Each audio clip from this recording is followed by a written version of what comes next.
Guys, कैसे हो आप लोग। उम्मीद करता हूँ कि सब लोग अच्छे ही होंगे। आज एक जो वीडियो है वो आप लोग का कमेंट्स के ऊपर है। आप लोग बहुत सारे कमेंट्स दिया और बहुत सारे कन्फ्यूज में है, वो हमें क्लियर करने के लिए ये वीडियो बनाया आप लोग के लिए। वीडियो को लास्ट तक देखिए और समझिए।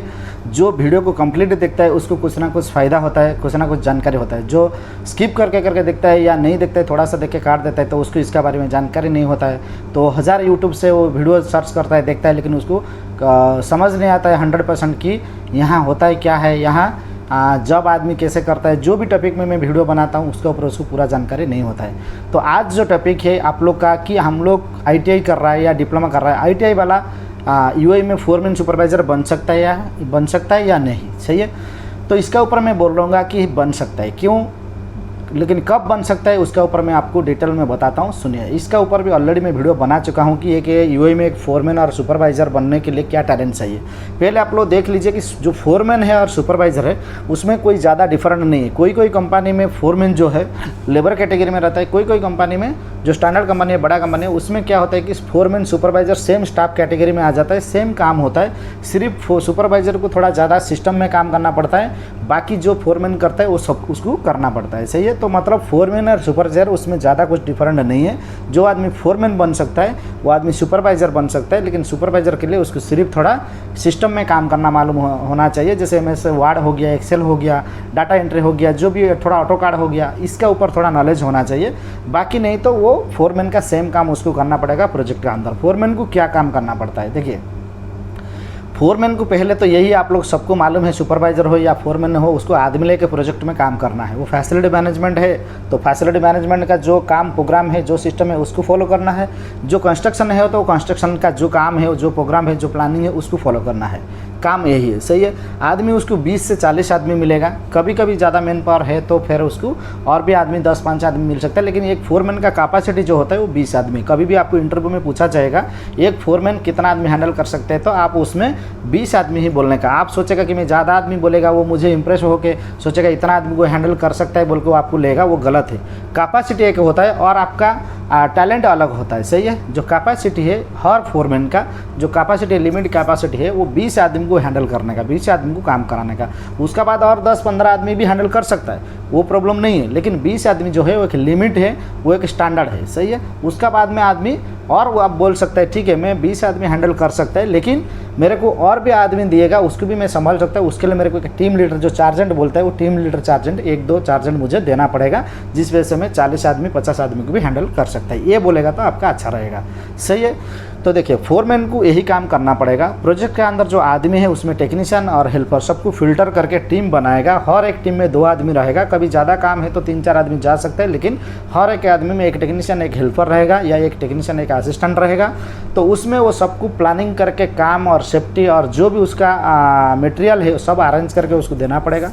वो अरेंज करके देने के बाद उसको क्या करेगा, काम के बारे में पूरा समझाएगा। उसको टेक्नीशियन है, फिर भी ऐसा नहीं कि उसका हिसाब से उसको काम छोड़ देगा। फोरमैन ने उसको एक्सप्लेन करना है, बराबर उसको समझाना है, सेफ्टी के बारे में ब्रीफिंग देना है, और उसको जो भी सेफ्टी के लिए जो इक्विपमेंट है, लेडर हो या स्कैफोल्डिंग हो या जो भी आपको सेरीपिकर हो, जो सीजर लिफ्ट, बूम लिफ्ट होता है, जिसमें वो काम करेगा, वो सेफ्टी और स्टैंडर्ड होना चाहिए। वो हिसाब से फोरमैन को फॉलो करना पड़ेगा। ऐसा नहीं है कि फोरमैन काम दे दिया, काम समझा दिया, बाद में सेफ्टी का कुछ इशू हो गया तो आदमी का ऊपर गलत है, फोरमैन सुपरवाइज़र का ऊपर आता है। कुछ आदमी को चोट लग गया, कुछ एक्सीडेंट हो गया या आदमी डेथ भी कर दिया तो फोरमैन सुपरवाइज़र को जेल जाने का भी चांस होता है, सही है। तो ये बहुत सारे जिम्मेदारी, रिस्पॉन्सिबिलिटी काम रहता है फोरमैन सुपरवाइज़र को। लेकिन कौन बन सकता है, ये आपका क्वेश्चन है, कौन बन सकता है। देखिए हर आदमी फोरमैन बन सकता है। इसका पास ITI है नहीं है कोई प्रॉब्लम नहीं है, उसका पास डिप्लोमा है या नहीं है वो कोई प्रॉब्लम नहीं है। मेन चीज़ है कि फोरमैन जो है एक जिम्मेदारी, रिस्पॉन्सिबिलिटी पर्सन होता है जिसको टैलेंट होना चाहिए। जैसे आपका एग्जाम्पल बताएगा तो एक मिनिस्टर बनता है, तो वो ऐसा नहीं है कि वो क्वालिफिकेशन उसका हायर एजुकेशन है या उसको वो टैलेंट है, वो इतना पढ़ा लिखा किया है इसके लिए उसको बनना पड़ेगा, ऐसा कुछ नहीं। उसको टैलेंट होना चाहिए, कैसे आदमी को गाइड करना है, कैसे संभालना है, कैसे चलाना है, वो सब उसको मालूम होना चाहिए, जिसको बोलता है मॉनिटरिंग मैनेजमेंट।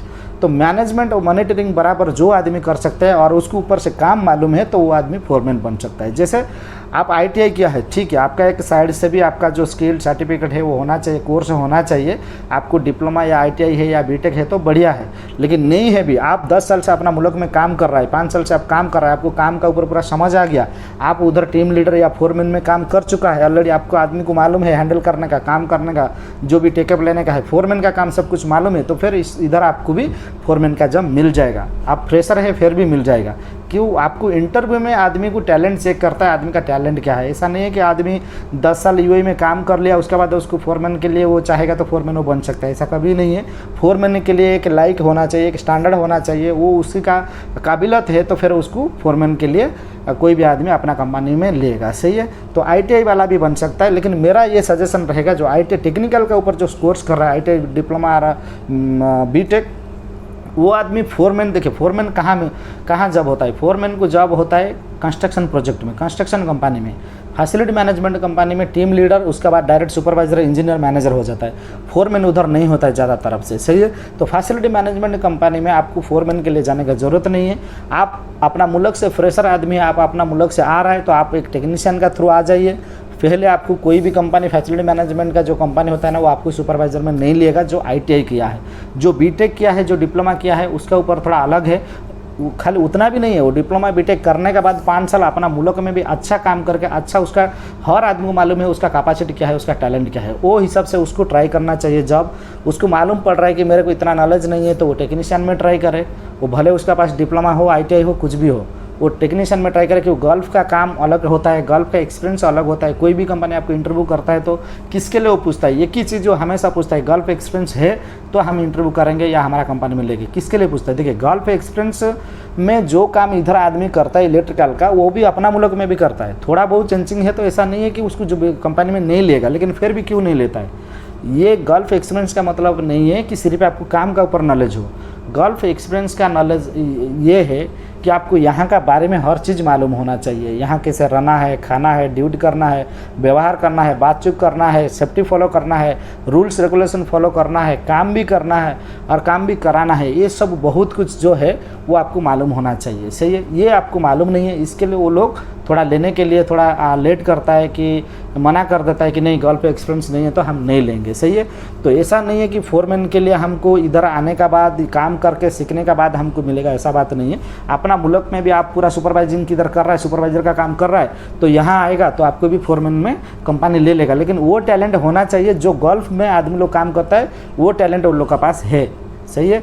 ये टैलेंट आपका पास है तो फिर आपको कोई भी कंपनी आपको फोरमैन सुपरवाइजर में ले लेगा। चलो एक बात, आप टेक्नीशियन में आ गया, बहुत सारा आदमी भी ये कमेंट्स देखा, देखिए हम BTech भी कर लिया, डिप्लोमा भी इधर किया है, ITI भी किया है और अपना मुल्क में भी हम सुपरवाइजर में काम किया है, तो फिर हम टेक्नीशियन में कैसे जाएं। देखिए टेक्नीशियन में आपको इसके लिए आना है कि यहाँ का कायदा कानून तौर तरीका मालूम होने के लिए। ऐसा नहीं है कि आपको सिर्फ काम करना है, आपका बैकग्राउंड आपका हाई है तो आपको टेक्नीशियन में लेके भी आ रहा है तो आपको लेबर जैसा कोई काम नहीं कराएगा, कोई भी कंपनी लेबर जैसा काम नहीं करेगा, आपको आराम काम दिया जाएगा।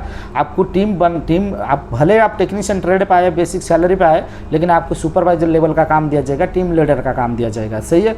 तो उसका बाद में आपको जब यहाँ का सब कुछ मालूम हो जाएगा, 1 साल 1.5 साल के बाद आप बढ़िया से नाम कमाया, अच्छा काम किया, आप टैलेंट आपका दिखाया, वो हिसाब से आपको वही कंपनी भी आपको सुपरवाइजर पोस्टिंग करा देगा, इंजीनियर पोस्टिंग करा देगा।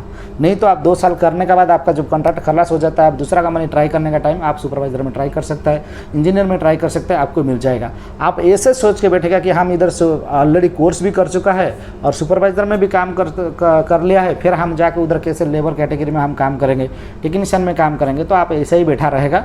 कभी कभी किस्मत अच्छा है तो किस को मिल जाता है, डायरेक्ट फ्रेशर वाला को भी इंजीनियर का पोस्ट भी मिल जाता है, सुपरवाइजर का पोस्ट भी मिल जाता है, लेकिन ज़्यादा तरफ जो 80% है वो नहीं मिलता है, सही है। तो इसके लिए बहुत सारे, मेरा सामने भी मैं देखा, बहुत सारे साउथ इंडियन से जो केरला, तमिलनाडु, बेंगलोर, बहुत सारा आदमी BTech करने के बाद भी टेक्नीशियन में आया, टेक्नीशियन में आके 2 साल इधर काम किया, नेक्स्ट 2 साल को वो साइट इंजीनियर और सुपरवाइज़र बन गया, जो 6,000 8,000 सैलरी आया, 1000 बेसिक सैलरी या 1800 2000 बेसिक सैलरी का अंदर वो आया, ज़्यादा सैलरी भी नहीं है, लेकिन 2 साल करने के बाद वो जब दूसरा ट्राई किया तो उसको 6000 7000 सैलरी मिल गया, 8000 10,000 दिरहम तक भी मिलता है। तो इसके लिए आप टाइम वेस्ट नहीं करके, आप 4 साल उधर इंतजार नहीं करके इधर आके 2 साल काम कीजिए। 2 साल के बाद आपका जो आपका सोचा है, आपका जो पोस्ट चाहिए, जो काम चाहिए वो आपको मिल जाएगा। तो ये अच्छा है ना। तो इसके लिए मैं बोलता है कि आप लोग ये नहीं सोचो हम इतना पढ़ा लिखा है, हम इतना कोर्स कर चुका है, अपना अंदर जो घमंड है वो आप भूल जाओ। आप ऐसे सोचो कि मुझे एक टेक्नीशियन, इंजीनियर भी एक टेक्नीशियन है, बहुत सारे इधर हमारा आईटी में आदमी काम कर रहा है, आईटी फील्ड में, वो सब टेक्नीशियन इंजीनियर है, सॉफ्टवेयर इंजीनियर है, फिर भी वो टेक्नीशियन जैसा वो काम करता है, उसका काम उसको करना पड़ेगा। तो इसके लिए आप लोग सोचो कि पहले मैं टेक्नीशियन बनूँ, उसका बाद में सुपरवाइजर, उसका बाद में इंजीनियर, उसका बाद में मैनेजर बनूँ। डायरेक्ट आप सोच के रखेगा मैं कोर्स कर लिया हूँ, मैं पढ़ा लिखा हूँ, मैं इतना पढ़ाई किया हूँ मेहनत करके, तो मेरे को डायरेक्ट मैनेजर लेवल का जॉब मिल जाए, तो गल्फ में तो नहीं मिलेगा, अपना अपना मुल्क में आप ट्राई कर सकते हैं, शायद वहाँ मिल सकता है। सही है। तो यही मेरा वीडियो था कि जो लोग आप लोग मुझे पूछा कि हम ITI किया हूँ, ITI में तो ज़्यादा मतलब इतना हायर एजुकेशन कोर्स नहीं होता है, फिर भी हमको फोरमैन बन सकता है क्या? 100% बन सकता है। आपको अपना टैलेंट का ऊपर डिपेंड करता है।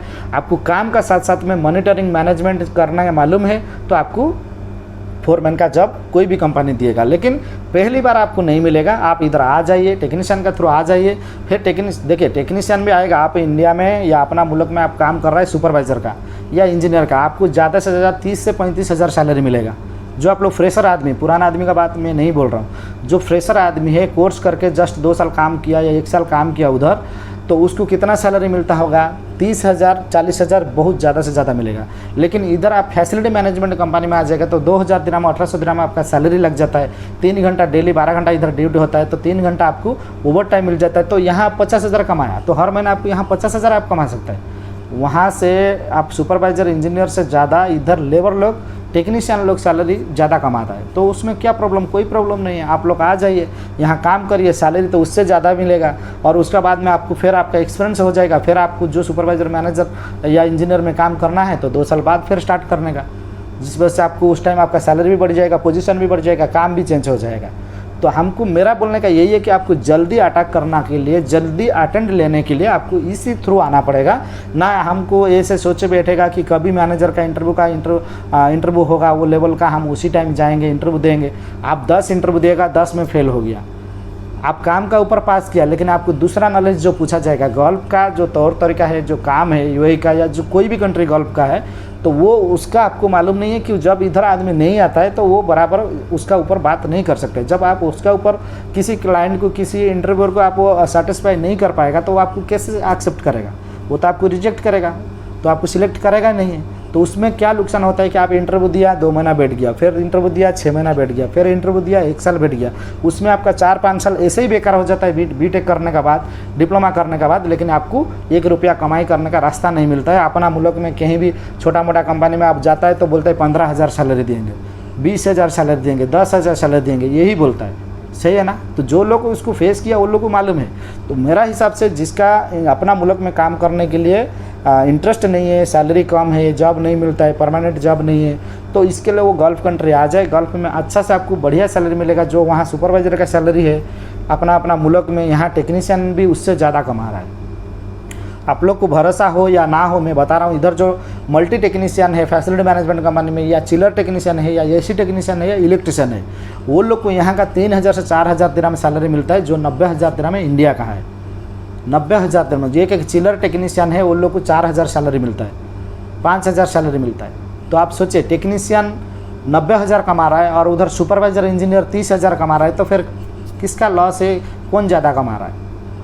तो आप लोग ये सोचिए, आप पहले आ जाइए, फिर आपको इधर आपका टैलेंट, जब इधर का एक्सपीरियंस आपको जब आ जाएगा, टैलेंट जब बढ़ जाएगा, फिर आप हायर पोजीशन में आप लोग ट्राई कर सकता है।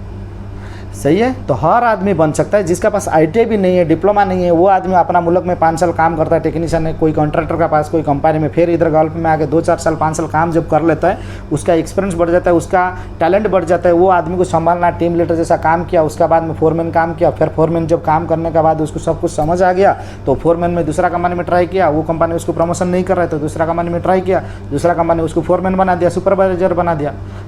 कंस्ट्रक्शन प्रोजेक्ट के लिए ITI, डिप्लोमा, BTech कुछ ज़रूरत नहीं है फोरमैन सुपरवाइज़र के लिए। सही है तो अच्छा है, लेकिन नहीं है तो आपको काम का फील्ड का एक्सपीरियंस चाहिए, आपको सर्टिफिकेट का ऊपर इतना ज़रूर नहीं है। लेकिन फैसिलिटी मैनेजमेंट कंपनी जो है, जो हमारा मेंटेनेंस कंपनी है, उसमें आपको आपका कोर्स का सर्टिफिकेट चाहिए, BTech या डिप्लोमा या ITI का कंपलसरी चाहिए, जो आपको उसमें आपको जॉब मिलेगा। सही है। उसमें टेक्नीशियन को भी पूछा जाएगा आपका पास क्या है, ITI है या डिप्लोमा है, क्या है, तो आपको कुछ ना कुछ देना पड़ेगा, दिखाना पड़ेगा, जिस वजह से आपको उसमें जॉब मिलेगा। सही है।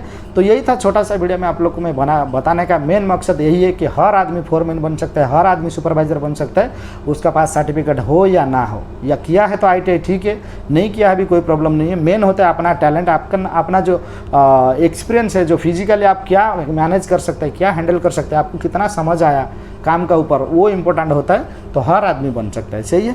तो चलिए फिर हम लोग नेक्स्ट वीडियो में मिलेंगे, और नेक्स्ट वीडियो में मैं ये वीडियो लेकर आऊँगा कि कंस्ट्रक्शन फोरमैन और सुपरवाइजर के लिए मोस्ट बेसिक जो इंटरव्यू क्वेश्चन होता है वो क्या क्या होता है, जो हर इंटरव्यू में पूछा जाएगा, उसका क्वेश्चन और आंसर मैं आप लोग को बताऊँगा। तो इसके लिए वो वीडियो देखने के लिए चैनल को सब्सक्राइब करिए, नोटिफिकेशन ऑन करके रखिए, जब भी मैं डालूंगा वो तब पहले आपका पास आ जाएगा। सही है। Thank you so much. फिर मिलेंगे नेक्स्ट वीडियो में।